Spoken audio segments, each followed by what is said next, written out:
गांव के एक कोने में एक पुरानी झोपड़ी थी। उसी में रहती थीं दो बहनें, ज्योति और मीरा।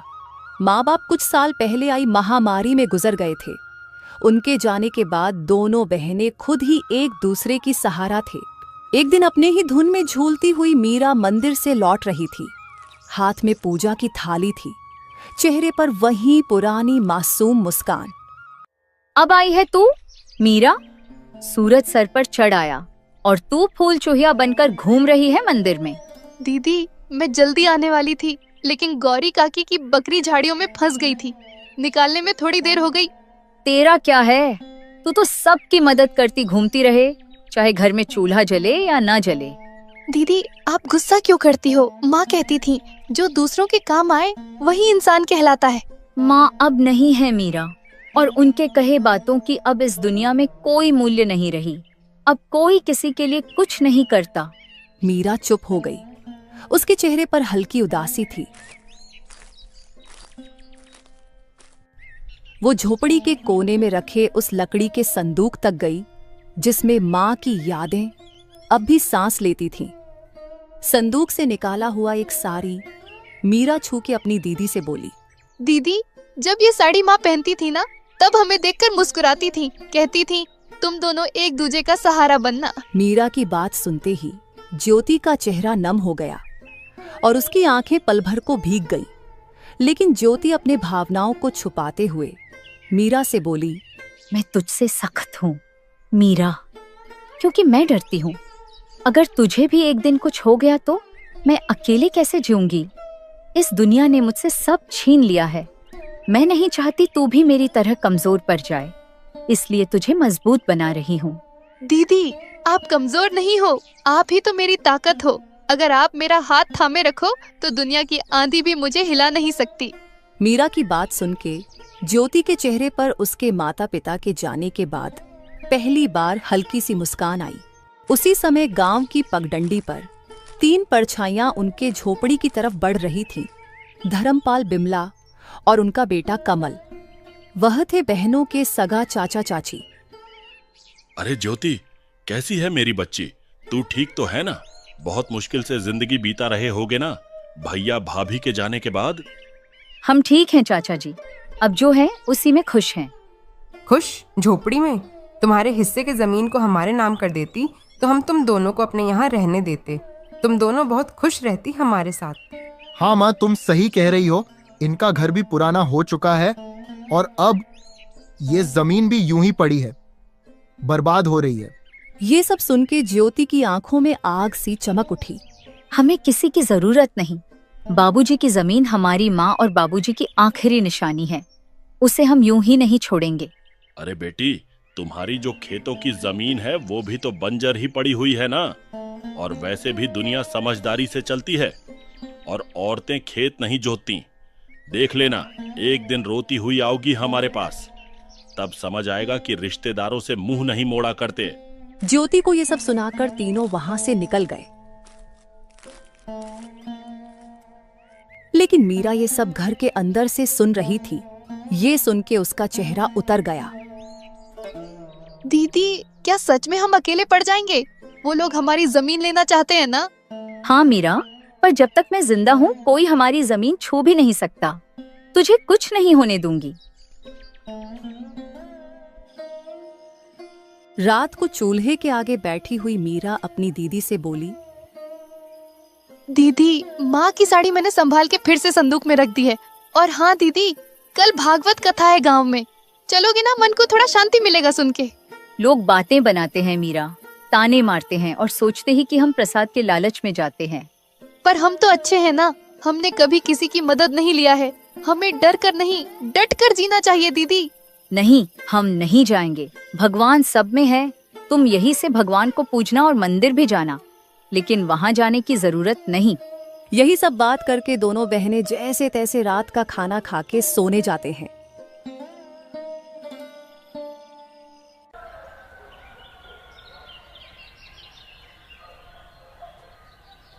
अगली सुबह दोनों बहनें अपनी जमीन को देखने जाते हैं, जिसमें दोनों बहनों ने मेहनत करके थोड़ी सी सब्जियां उगाई थी।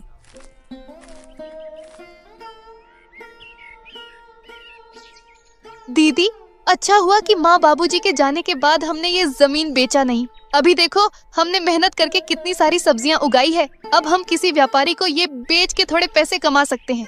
हाँ, तू ठीक बोल रही है। इसे बेच के कुछ दिन का तो गुजारा हो जाएगा, लेकिन क्या दीदी? ऐसे बेच के हम कुछ दिन ही गुजारा कर पाएंगे, उसके बाद क्या? अरे आप मायूस मत हो दीदी, मुझे सिलाई बुनाई का काम आता है। मैं वो करके घर खर्चे निकालूंगी, आप बस घर संभालना। कोई जरूरत नहीं तुझे ये सब करने की। तू क्या मुझे बेकार समझती है? तू घर पर ही रहना, मैं लोगों के घर काम करने जाऊंगी। और मुझे बांस की सीजे बनाना भी आती है, जो बाबूजी ने सिखाया था। ये करके मैं घर का गुजारा निकाल लूंगी। ये सब बात करके दोनों कुछ समय अपने खेत में व्यतीत करने के बाद घर आते हैं।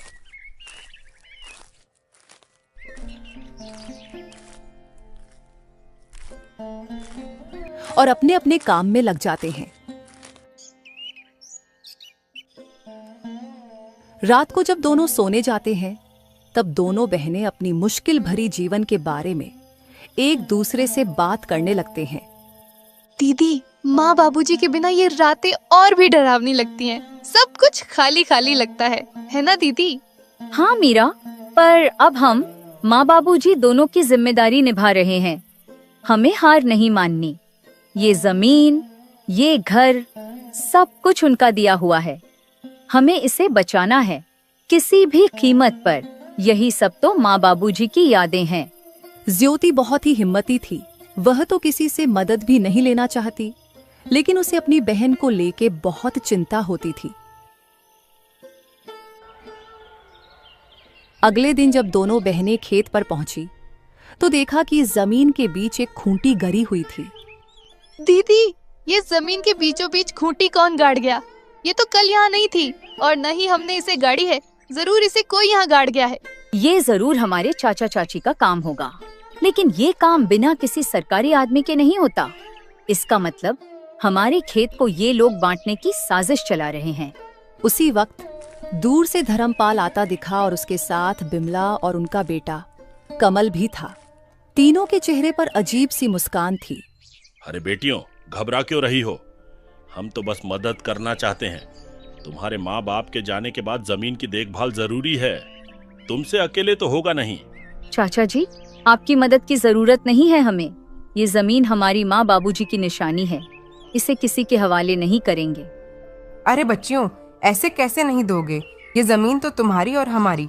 कमल के दादाजी ने अपने दोनों बेटों को बराबर हिस्सा करके दिया था, लेकिन शायद तुम्हारे पिता अपने आखिरी दिनों में तुमसे ये बात बोलना भूल गए।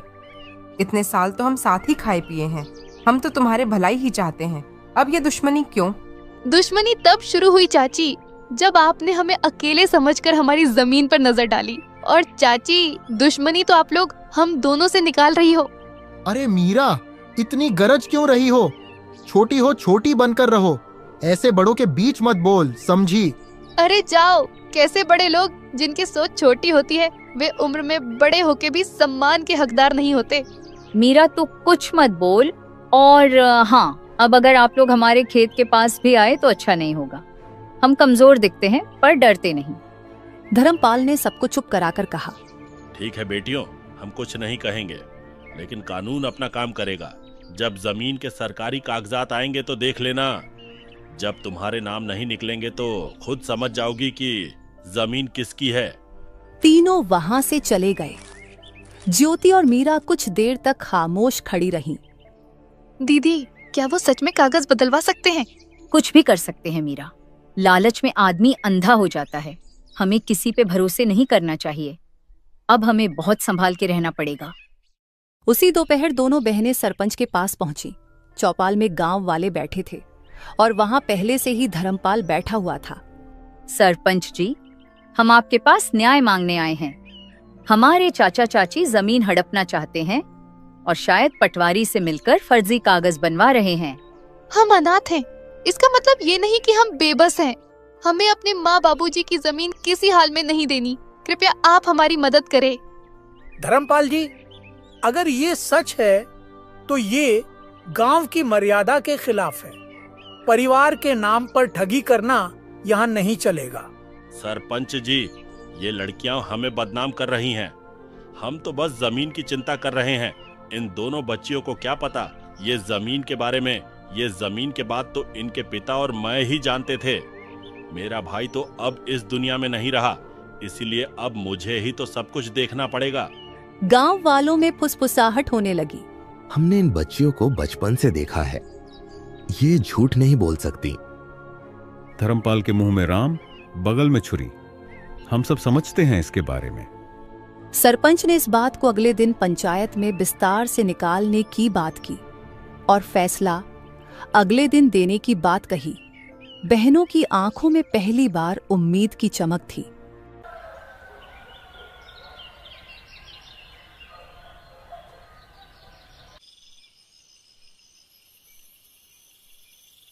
रात को झोपड़ी में दोनों बहनें आपस में बात करती हुई, दीदी क्या कल हमारा साथ देंगे गांव वाले?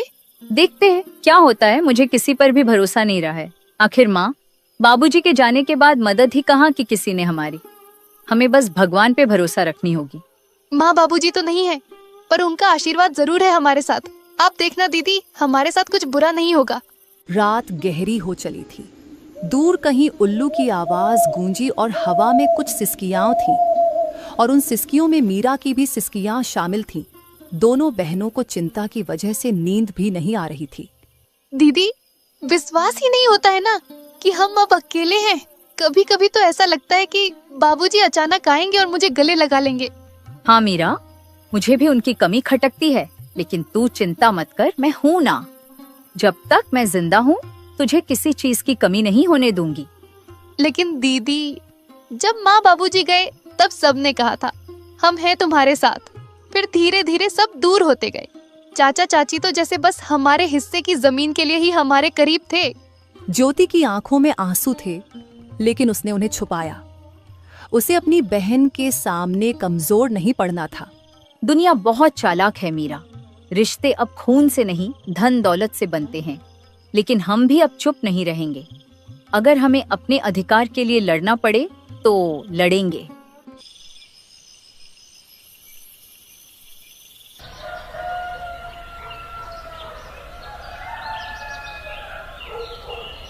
सुबह होते ही गांव में एक अफवाह फैल गई कि धर्मपाल अब पंचायत से कहकर जमीन अपने नाम करवाने की तैयारी कर रहा है।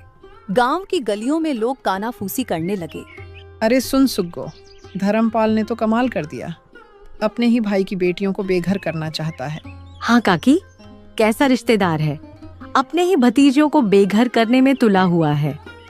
इन बातों की भनक ज्योति को लगी तो वो मीरा को लेकर सीधा सरपंच के वहां पहुंची। सरपंच जी, हमें आपसे इंसाफ चाहिए था। मेरे माँ बाबूजी की जमीन पर मेरे चाचा जबरदस्ती का दावा कर रहे हैं और आप लोग उनका साथ दे रहे हैं। मुझे आपसे ये उम्मीद नहीं थी। हम कोई अबला नहीं है, हम ऐसे चुप नहीं रहेंगे सरपंच जी। ऐसे कैसे कोई भी आके हमारी जमीन हड़प लेगा। थोड़े समय बाद धर्मपाल, बिमला और कमल भी वहां पहुंच गए और वहां पर नाटक करने लगे। सरपंच जी, हम तो बस इनकी भलाई चाहते हैं। भाई की मौत के बाद हमने ही इन्हें पाला है, आप तो ये अच्छे से जानते हैं। और अब जब लड़कियां बड़ी हो गईं, तो हमें बदनाम कर रही हैं। जरा सोचिए, क्या यही इंसानियत है? ज्योति बेटी, तुम्हारे चाचा तो ठीक कह रहे हैं। तुम लोग तो एक ही परिवार के हो। परिवार के बीच ये झगड़ा क्यों? वैसे भी सरकारी कागजात के हिसाब से तुम्हारी जमीन में इनका भी हक है। ऐसे कैसे सरपंच जी? ये लोग हमारी मजबूरी को देखकर हमारा फायदा उठाने आए हैं। ये कोई परिवार नहीं है, ये बस जमीन के लालच में परिवार होने का दिखावा कर रहे हैं। ये सब बात चल ही रही थी कि तभी पटवारी भी वहां आ जाता है। हरीश चंद्र की जमीन कानूनी तौर पर सिर्फ उनकी नहीं है, इसमें उनका भाई धर्मपाल का भी हिस्सा है। ऐसे कैसे? तुम लोग तो बस कागजात के बारे में बोल रहे हो, लेकिन क्या सबूत है कि हमारी जमीन का चाचा जी भी हिस्सेदार है? हाँ ज्योति बेटिया, बात तो सही कह रही है। तुम लोग कुछ पुख्ता सबूत भी पेश करो, तब जाके मैं पंचायत बुलाकर सही फैसला ले पाऊंगा। सरपंच के मुंह से ये सुनने के बाद धर्मपाल, बिमला और कमल थोड़ा हताश जैसे नजर आए और वे लोग वहां से निकल गए। अरे पटवारी, तुम किसका इंतजार कर रहे हो? तुमको नहीं जाना उनके पीछे पीछे कितने पैसे खिलाए थे मेरे चाचा ने? ज्योति की ताना सुन के पटवारी शर्म से वहां से निकल जाता है। बिटिया, मुझे गलत मत समझना। मेरे आंखों के सामने जो आया मैंने उसे ही सच मान लिया। इस बार मैं अच्छे से जांच पड़ताल करके एक नतीजे में पहुंचूंगा। आगे से मैं धर्मपाल के बातों में नहीं आऊंगा, और वे लोग तुम दोनों के मजबूरी का फायदा उठाना चाहते हैं तो मैं तुम लोगों को न्याय और उन लोगों को कड़ी सजा दूंगा। सरपंच के मुंह से ये सुन के दोनों ने थोड़े राहत की सांस ली और थोड़ा शक, थोड़े खुशी के साथ घर लौटे।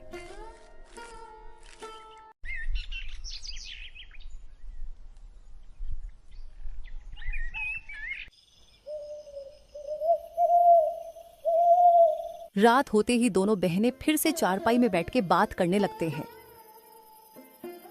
दीदी, आपको क्या लगता है कि हमारी जमीन हमारे पास रहेगी या फिर हमारे कपटी चाचा चाची को मिलेगी? हाँ मीरा, मैं भी वही सोच रही हूँ। उन लोगों का कोई भरोसा नहीं। वे लोग इतने लालची हैं कि हमारे साथ कुछ भी कर सकते हैं। माँ बाबूजी के जाने के बाद उन लोगों ने अपना असली रंग दिखना शुरू कर दिया है। यही सब चिंता में दोनों बहनों ने मुश्किल से अपनी रात काटी।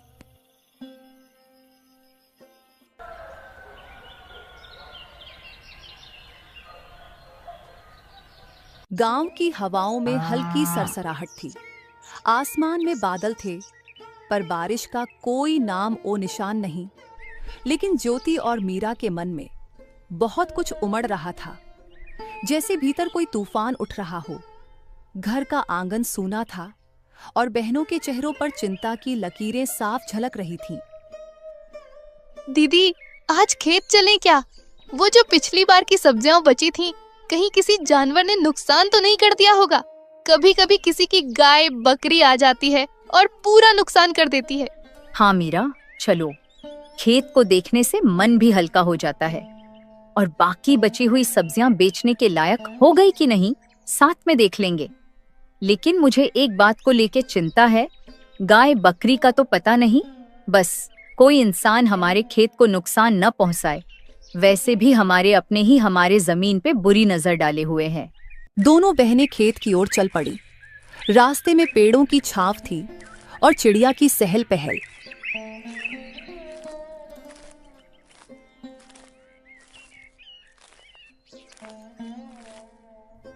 जैसे ही दोनों खेत के पास पहुंची, मीरा ने दूर से किसी की परछाई देखी। दीदी, वो देखो, वो कमल ही है ना? कमल उनके सामने खड़ा हो गया।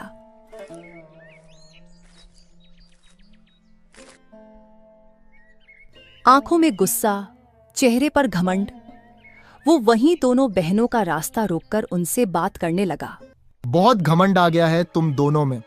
पहले जब हम साथ में रहते थे तब तुम दोनों बहुत मासूम बनने का नाटक कर रहे थे, और तो और जुबान भी नहीं खोलते थे, लेकिन अब जैसे गांव की मालकिन बन गई हो तुम लोग। कमल भैया, हमने किसी से कुछ छीना नहीं है, बस जो हमारा हक था वही लिया है। हम आज भी किसी से बैर नहीं रखते और न ही पहले किसी से मेहरबानी लिए थे। तुम लोगों को लगता है कि इतनी आसानी से सब कुछ ले लोगी? ये सब मेरे बाबा की जमीन है। पहले तो प्यार से हमारे साथ रहने को बोल रहे थे तुम लोगों से, लेकिन अब देखना, एक एक चीज छीन लूंगा तुमसे। तुम दोनों को ऐसा सबक सिखाऊंगा कि जिंदगी भर याद रहेगा। मीरा कमल की धमकी से थोड़ा डर गई और डरते हुए ज्योति से बोली, दीदी, इसने फिर धमकी दी है। आप कुछ बोलो ना, ऐसे कैसे ये हमसे सब कुछ छीन लेगा? बहुत हो गया मीरा, कोई जरूरत नहीं इसके साथ झगड़ा करने की। मैं भी देखती हूँ कौन हमसे क्या छीन लेता है। और हाँ कमल, तुम यहाँ से चले जाओ, नहीं तो हम पंचायत में जाके बोल देंगे कि तुम हमें अकेले देख धमकी दे रहे हो। हाँ हाँ, जा रहा हूँ, लेकिन हाँ ज्योति, तुम बहुत ज्यादा ऊपर उड़ रही हो। संभाल के रहना, कब नीचे गिरेगी पता ही नहीं लगेगा। ऐसे ही कमल दोनों को धमकी देके वहां से चला जाता है। कमल की धमकी भरी बातें सुन के दोनों थोड़े मायूस हो जाती हैं। ज्योति जो अपने बहन के सामने हिम्मत से खड़ी हुई थी, उसके मन में भी डर था। वो मन ही मन कमल की बातों को लेकर बहुत चिंतित थी। कुछ समय के बाद दोनों बहनें घर लौटे। घर लौटकर दोनों बहनें चिंता में डूबे हुए थे। रोज की धमकी और षड्यंत्र ने दोनों के जीवन में बहुत सारे चिंता और दुख ला दिया था। दीदी, ये लोग हमारे पीछे क्यों पड़े हुए हैं? हमने किसी का क्या बिगाड़ा है? हमारे चाचा के पास तो सब कुछ है। वो लोग हमसे अच्छी जिंदगी जी रहे हैं, फिर भी वे लोग हमारा जमीन हड़पना चाहते हैं। इंसान की लालच कभी खत्म नहीं होती मीरा। भले ही इंसान के पास सब कुछ हो, फिर भी इंसान और चाह के लालच में या तो दूसरे का नुकसान करते हैं या फिर अपनों का ही नुकसान करते हैं। हम तो इनके खिलाफ कोई बड़ी कदम भी नहीं रख सकते। उनके कर्मों का फल उन्हें भगवान जरूर देंगे। ऐसे ही कुछ दिन बीत जाते हैं। एक दिन अचानक धर्मपाल के चावल के मिल में किसी कारण आग लग जाती है। जब दोनों बाप बेटे को ये खबर मिली तो वे दौड़ते हुए वहां पहुंचे। मिल के बाहर लोगों की भीड़ जमी हुई थी, लेकिन गांव वालों ने पहले से ही आग बुझा दिया था। धर्मपाल और उसके बेटे को देख गांव वाले कानाफूसी करने लगे। अरे ये आग ऐसे ही नहीं लगी, ये तो धर्मपाल और उनके परिवार के किए गए बुरे कर्मों का नतीजा है। उन्होंने बिन माँ बाप के उन दोनों लड़कियों को बहुत परेशान किया था। अब देखो क्या हुआ इनके साथ। हाँ भाई, बिल्कुल सही कह रहे हो। मैं भी वही सोच रहा था। भगवान बुरे कर्मों का सजा इंसानों को जरूर देता है। भगवान के घर देर है लेकिन अंधेर नहीं। गांव वालों की बात सुन के दोनों बाप बेटे गंभीर चिंता में चले गए। ज्योति और मीरा के प्रति उनका जो व्यवहार था वो सोच के धर्मपाल को बुरा लगने लगा। तभी दूसरे गांव का एक जमींदार आया जिसके साथ धर्मपाल ये चावल के मिल का व्यापार करता था। अरे ओ धर्मपाल, मिल में तो आग लग गई, मेरे पैसे तो सारे डूब गए। तेरे भरोसे मैंने तेरे जमीन में मिल खुलवाकर व्यापार किया था, अब तो मेरे नुकसान का भरपाई तुझे ही करनी होगी। सेठ जी, पता नहीं ये हादसा कैसे और क्यों हुआ, लेकिन आप निश्चिंत रहे, मैं कुछ न कुछ करूंगा। आप मुझे थोड़े मोहलत दे दो बस। अरे कैसी मोहलत? तेरे साथ व्यापार किया वही तेरे लिए बहुत मदद हो गई। अब मैं तेरे लिए कुछ नहीं करूंगा। मुझे मेरे पैसे वापस कर और उसके बाद तू अपने रास्ते में अपने रास्ते। सेठ जी, आप ऐसा मत कीजिए। इस मुसीबत के घड़ी पे आप यूं मुंह मत फेरिए। मैं कुछ भी नहीं जानता, मुझे बस मेरे पैसे चाहिए। बहुत मदद कर सका तुम लोगों की। तुम जैसे लोगों के साथ मैंने व्यापार किया वही बहुत बड़ी बात है तुम लोगों के लिए। कुछ भी करना पड़े करो, बस मुझे पैसे दे दो। ठीक है, फिर आप मेरे इस जमीन को ले लीजिए। इस जमीन से तो आपका थोड़े से कर्ज चूकता हो जाएगा ना। अगर हो जाए तो मैं आपको कल जमीन के कागजात भेज दूंगा, और बाकी के पैसे मैं नहीं दूंगा, क्योंकि आप भी मेरे इस चावल के मिल का हिस्सेदार थे और आपने इससे मुझसे ज्यादा मुनाफा कमाया है। अब इसका पूरा नुकसान मैं अकेला क्यों झेलूं? ऐसा है क्या? ठीक है, तू मुझसे दुश्मनी मोल ले रहा है, देख लूंगा तुझे। फिलहाल तू मुझे अपनी इस जमीन के कागजात भेज दे, बाकी के पैसे तो मैं तुझसे बाद में वसूलूंगा। जमींदार से ये सुनने के बाद दोनों बाप बेटे हताशा और गुस्से में वहां से घर निकल जाते हैं।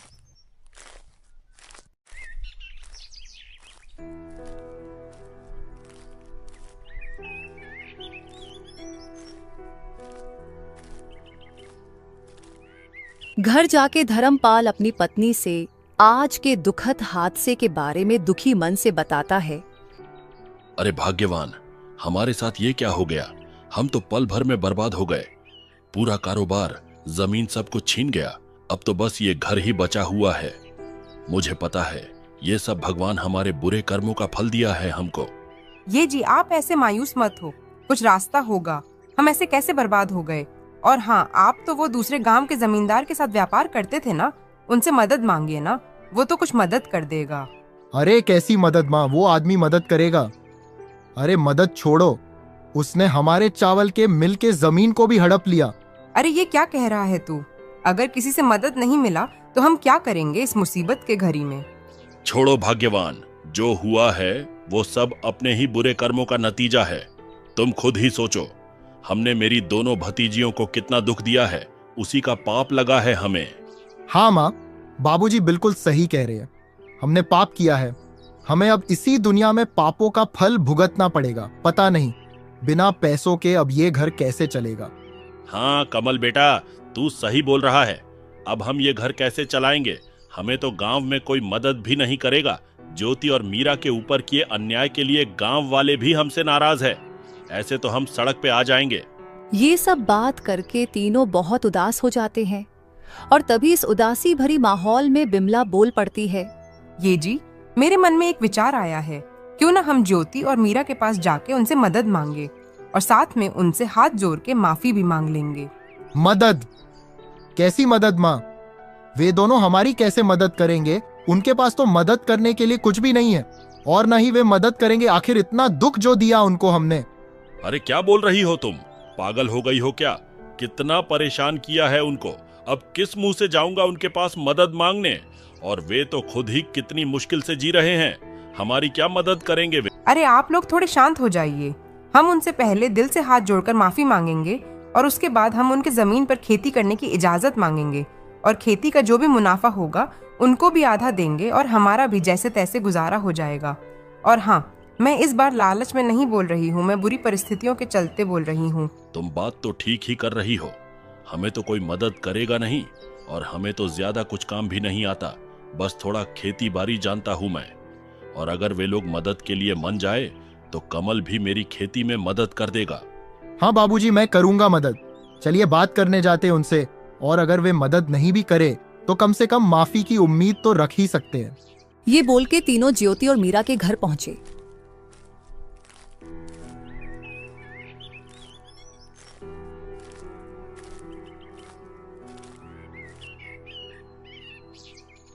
चाचा जी, आप लोग अब यहाँ क्या लेने आए हो? ज्योति बेटी, हमारा चावल के मिल पे आग लग गई है। हम तो पूरा बर्बाद हो गए। हाँ, मुझे पता चला आपके बारे में और मुझे इस बात का खेद है, लेकिन आप हमारे पास क्यों आए हो? क्या आपको लगता है कि आग हमने लगाया है? नहीं ज्योति, तू हमें गलत समझ रही है। हम तो तुम दोनों से माफी और मदद की आस लेके आए हैं। मदद? कैसी मदद चाची? क्या मदद चाहिए आपको? हम तो खुद ही जैसे तैसे जी रहे हैं और आप किस हक से मदद मांग रहे हो? हम हैं ही कौन आप लोगों के? बिमला ने गिड़गिड़ाते हुए ज्योति और मीरा को सब कुछ बताया और ये सब बात होते समय धर्मपाल और कमल शर्म से अपनी सिर झुका लिया था। मीरा बिमला की बात सुन के बोली, हम मदद करेंगे चाची, जो हुआ सो हुआ। आखिर आप लोग हमारी चाचा चाची है, हम आपके साथ हैं। क्या बोल रही तू मीरा? पागल हो गई है क्या? भूल गई कितना दुख दिया है इन लोगों ने हमें? और हमारे बुरे समय में ये लोग कहाँ थे? अब क्यों मदद करेंगे हम इनकी? ऐसे मत बोलो दीदी। आज माँ बाबूजी होते तो वे भी इन मुसीबत में इनकी मदद करते। और माँ बाबूजी कहा करते थे कि माफी बहुत बड़ी जीत है और माफ करने वाला ही असली विजेता है। फिर भी मीरा, मैं इन लोगों की करतूत नहीं भूलूंगी। मैं मदद करने के लिए तैयार नहीं हूँ। दीदी, आपको मेरी कसम, कृपया आप उनकी मदद कर दीजिए। और वैसे भी इनको हमारे जमीन पे खेती करने देंगे तो हमारी भी बहुत मदद होगी और हम आगे से हंसी खुशी एक साथ रह पाएंगे। मान जाओ ना दीदी, मुझे माँ बाबूजी की कमी बहुत खलती है। इनके साथ होने से मुझे अच्छा लगेगा।